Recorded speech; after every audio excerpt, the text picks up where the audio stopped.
had been modified by Jews for pecuniary gain, or monetary gain. Could you explain that verse and what it means? And am I missing something? Yeah, no, I think you've yeah. So for example, there, like you said, chapter 2, verse 79. But that one is, you know, where it says that فَوَيْلٌ لِلَّذِينَ يَكْتُبُونَ الْكِتَابَ yeah. ويل للذين يكتبون الكتاب بأيديهم ثم يقولون هذا من عند الله ليشتروا به ثمنا قليلا فويل لهم بما كتبت أيديهم وويل لهم مما يكسبون. That basically, that woe to those who change the word with their own hand. Okay. ليشتروا به ثمنا قليلا. So they can buy with it a paltry price, miserly price. Now this could be taken metaphorically. It doesn't have to be actually monetary. It could be ثمنا قليلا could mean like worldly gain of some sort. It doesn't have to necessarily be money that's being given. So is it saying that actually happened, or is it saying that woe to anyone who does that? But no, it says that they done it. So for example, in chapter 3 it says الذين هادوا, the Jews, يحرفون الكلمة عن مواضعه ونسوا حظا مما ذكروا به. That the Jews changed the book with their own hand. You know. And chapter number 3, verse I think 189 or something like that, it says فَنَبَذُوهُ وَرَاءَ ظُهُورِهِمْ. They threw it behind their books. So this idea of the books have been changed, the Bible has been changed by the rabbis at that time for some kind of worldly gain, whether it's monetary or otherwise, but some kind of worldly gain is clearly there in the Quran. And I would argue that it's clear that there has been changes in the Bible, and these things, if you talk about the Old Testament, because obviously you don't believe in the new one, but the Old Testament you'll find exists. Yeah, it exists, yeah, but that's not true. But the point is, if you look at the different texts, so you have the Masoretic texts, you have the Septuagint, you have the Dead Sea Scrolls. These are the three main manuscripts that. No, this is. That's the Bible. No, we're talking about the Old Testament. Well, there's the Samaritan Torah. There is the Aramaic Peshitas. Yeah, but they're all different. The point is that they're all different. Well, they're largely the same. Yeah, sure, largely the same, but there's huge, massive differences between. Certainly in the Septuagint. Yeah, exactly. Because just for those who don't know, Septuagint is not even in Hebrew. It has to be translated out of Greek into Hebrew. So you have a text here which is basically another language. The Targums and the Peshitas are in Aramaic and Syriac. Exactly.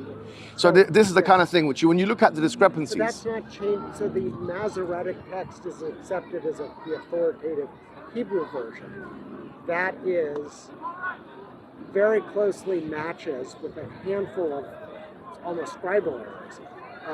What we found in the Dead Sea Scrolls. The Dead Sea Scrolls had every book of the Bible except one, the Book of Esther. Not complete, but certainly fragments or parts of all of them. And for the most part, they are identical with a handful of scribal errors and copyist errors, that sort of thing. But I mean, you'd have to go back further than the Dead Sea Scrolls. But by the Jews, did he mean the rabbis, like of the Talmudic period? That's right. So for example, there's lots of criticism of the Quran about those particular rabbis, even compared to donkeys. مثل الذين حملوا التوراة ثم لم يحملوها in chapter 62, Surah Jumu'ah. Criticism by the Quran of those rabbis. Yes. Okay. مثل الذين حملوا التوراة ثم لم يحملوها كمثل الحمار يحمل أسفارا. That is like a donkey with books on his back. Those particular ones. So the Quran has praise and dispraise of Jews. I mean, in fact, this is the only book, to be fair, that says that the Bani Israel, the children of Israel, were chosen people. I mean, it's the only other book that says that. Allah favored them. Yeah, favored them is chosen. But No, even chosen. وَلَقَدْ اخْتَرْنَاهُمْ عَلَىٰ عِلْمٍ عَلَى الْعَالَمِينَ. Is there any mention or commentary that discusses what parts of the Bible have been changed? There are indications. So, for example, the Prophet ﷺ told us that if a Jew or a Christian comes to you with the news, لا تصدقوه ولا تكذبوه. He says, do not believe them and do not disbelieve in them. Yeah. So, unless now, there's only one thing about that, which is that if it contradicts the Quran. So clearly, if something contradicts the Quran, it shows the error of that. So, for example, let me give you examples. The story of Lot and having sex with his daughters. That's something we would disagree, because we say that the prophets are infallible, and Lot is free from such a abhorrent and condemnable act. The whole story of Noah showing his nakedness to his sons, Ham, Sam, and Sapeth, And one of them, Well, he didn't show his nakedness. well, Ham uncovered his nakedness. whatever, you know, all of that stuff. Or for example, But David as well, and all that. The adultery of Solomon. And, Noah was a victim, not a perpetrator. no problem. Maybe not Noah is not a good example. But all of these other things that we've just said here, like David as well. And Bathsheba.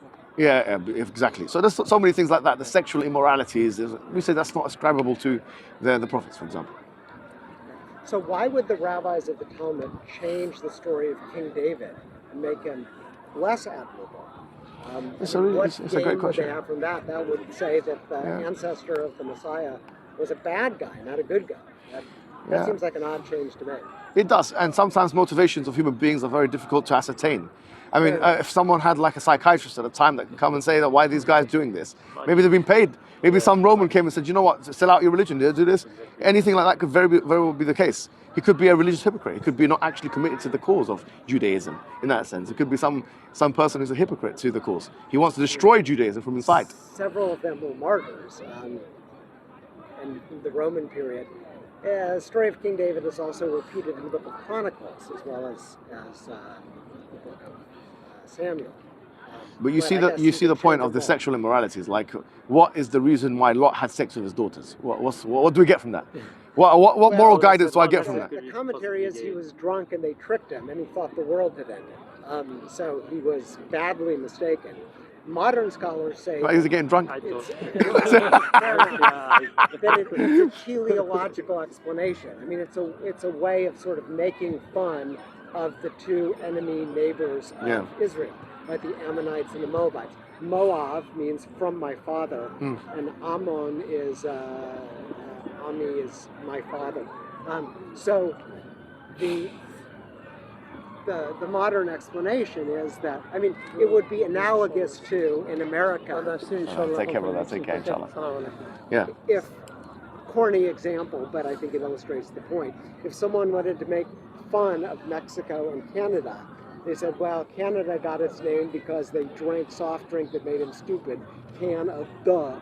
And Mexico, they were all mixed up, so they called it Mexico. I mean, it's sort of a corny wordplay. Yeah. Right? No, but it's things like that. Making fun of two neighboring countries. These two neighboring countries were enemies at the time of Israel.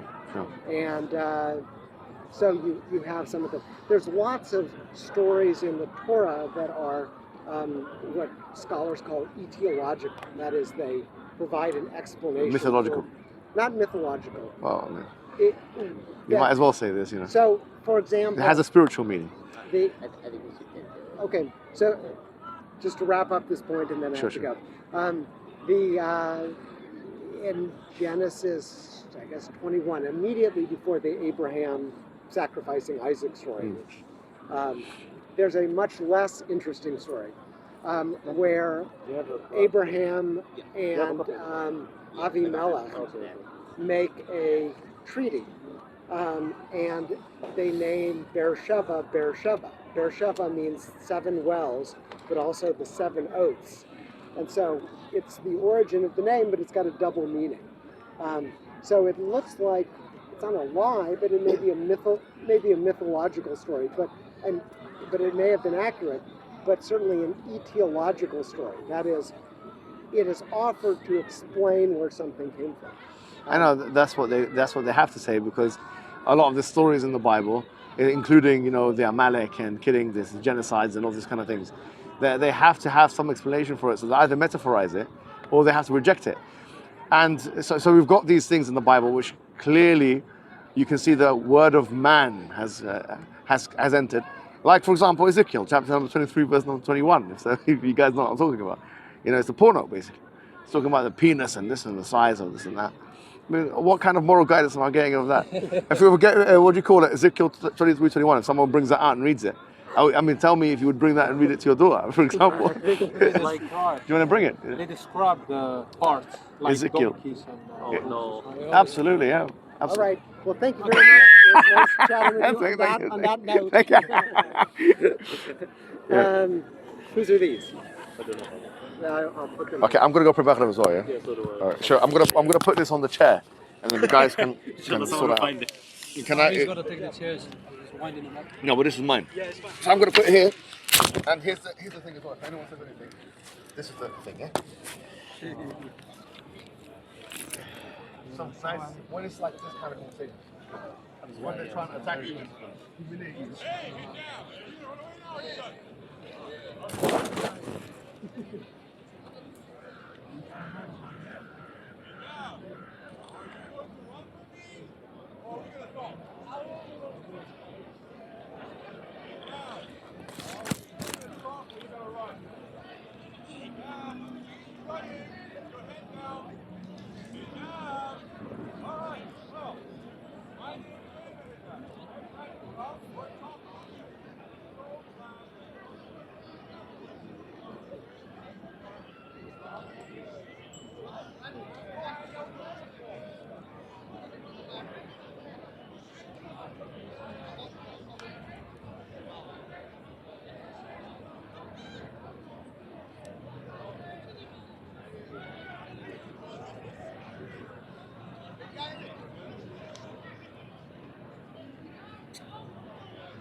Excuse me.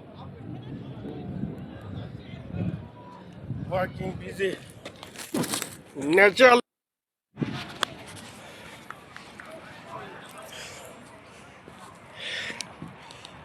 Yes. Just like a video camera. Yeah. Oh, I thought that's like a picture thingy. Okay, take picture. No. I thought that this one is a camera. Yeah, this one camera, sir.